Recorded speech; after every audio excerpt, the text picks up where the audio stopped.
ভয়ঙ্কর বিস্ফোরণ কেড়ে নিয়েছিল তিনটে প্রাণ। বিস্ফোরণের তীব্রতায় উড়ে গিয়েছিল বাড়ির ছাদ, গুঁড়িয়ে মাটিতে মিশে গিয়েছিল ঘরের দেওয়াল।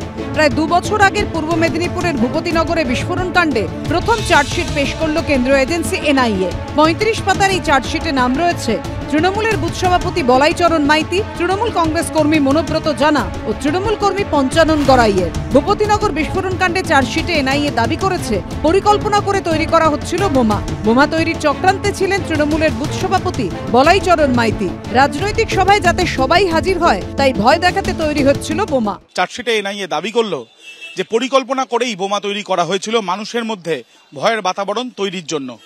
প্রমাণিত হয়েছে তৃণমূল এটা করেছে।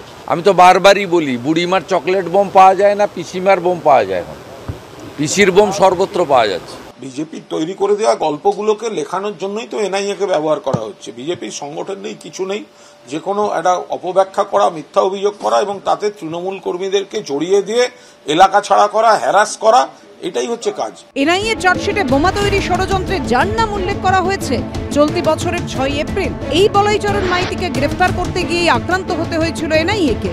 ভাঙা হয়েছিল পুলিশের স্টিকার লাগানো গাড়ির কাঁচ, ছোড়া হয়েছিল ইট পাথর, আহত হয়েছিলেন এনআইএর এসআই পদমর্যাদার এক অফিসার। প্রথমে বাড়ি থেকে পাকড়াও করা হয় ভূপতিনগর বিস্ফোরণ মামলায় অন্যতম অভিযুক্ত তৃণমূলের অর্জুননগরের অঞ্চল সভাপতি বলাইচরণ মাইতিকে। এরপর 7 কিলোমিটার দূরে আরেক অভিযুক্ত তৃণমূল নেতা মনোব্রত জানাকে আটক করে নিয়ে আসার সময় অশান্তির সূত্রপাত হয়। তাৎপর্যপূর্ণ বিষয় হলো এনআইএ সূত্রে দাবি বোমা ফেটেই যে বিস্ফোরণ, সেই বিষয় নিয়ে নির্দিষ্টভাবে পুলিশের চার্জশিটে কিছুই জানানো হয়নি। কিন্তু এনআইএ তাদের চার্জশিটে দাবি করলো বোমা ফেটেই বিস্ফোরণ হয়েছে।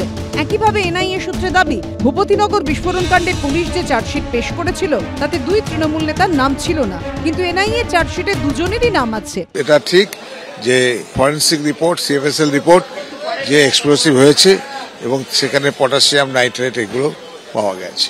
যা ইনভেস্টিগেশনে পাওয়া গেছে যে কিছু লোক যারা অ্যারেস্ট হয়েছেন তারা কনস্পিরেসি করে এই এরিয়ায় একটা ক্লাস করার চেষ্টা করেছে, সেটাই এভিডেন্সে আছে। ভূপতিনগরের বিস্ফোরণ স্থল থেকে 1.5 কিলোমিটার দূরে উদ্ধার হয় তৃণমূলের বুথ সভাপতি রাজকুমার মান্নার মৃতদেহ। আশেপাশের এলাকা থেকে উদ্ধার হয় আরো 2 তৃণমূল কর্মী লালু মান্না ও বিশ্বজিৎ গায়েনের দেহ।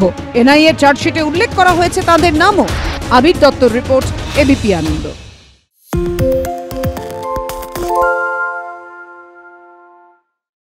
সত্য অন্তহীন, সত্যের খোঁজও তাই, সত্য সন্ধানে তাই আমরা অক্লান্ত, অকুতভয়। এবিপি আনন্দ নতুন ভাবনার প্রতীক, যা মনে মুক্ত, তথ্যে যুক্ত এবং যাবতীয় সীমানার বাঁধন থেকে মুক্ত।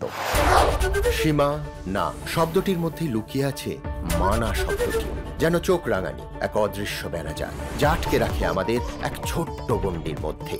একমাত্র সঠিক খবরই গড়ে তুলবে এক মুক্ত সমাজ। সেই জগৎ গড়ার লক্ষ্যে কোনো সীমানার ঠুকুটি আমরা মানব না। এবিপি আনন্দ এগিয়ে থাকে, এগিয়ে রাখে।